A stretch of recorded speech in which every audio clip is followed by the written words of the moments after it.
துன்புறுத்தலுக்கு ஆளான பெண்ணின் உறவினர்கள் அப்பெண்ணுக்கு கொடுமை இழைத்தவனை தேடி சென்று கொலை செய்யும் காட்சிகளை சினிமாக்களில்தான் நாம் பார்த்திருப்போம்.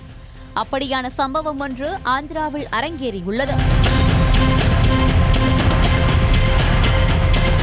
ஆந்திர பிரதேசத்தில் பிரகாஷம் மாவட்டத்தை சேர்ந்தவர் 35 வயதான ஷியாம் பிரசாத். திருமணம் செய்து கொள்ளாமல் வாழ்ந்து வந்த ஷியாம் பிரசாத் பெங்களூரு, ஹைதராபாத் பகுதிகளில் வசிக்கும் தனது அத்தைகள் மற்றும் சொந்தக்காரர்களிடம் ஆபாசமாக நடந்து கொண்டதாக கூறப்படுகிறது.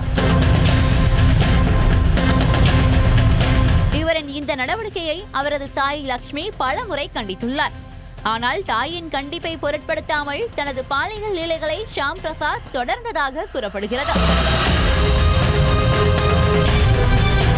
உறவினர்கள் தொடர்ந்து புகார் கூறவே ஆத்திரத்தின் உச்சிக்கு சென்ற லக்ஷ்மி கூர்மையான ஒரு ஆயுதத்தை எடுத்து பெற்ற மகனையே கொலை செய்துள்ளார். அவர் மரணித்த பிறகு பெற்ற மகன் என்று கூட பாராமல் ஷியாம் பிரசாத்தை 5 துண்டுகளாக வெட்டி 3 சாக்கு பையில் கட்டி நக்கலங்கண்டி கால்வாயில் வீசியுள்ளார். இந்த கொலை குறித்து தகவல் கிடைத்த போலீசார் விசாரணை மேற்கொள்ள அவர்கள் வருவதற்குள் லக்ஷ்மி தலைமறைவாகியுள்ளார்.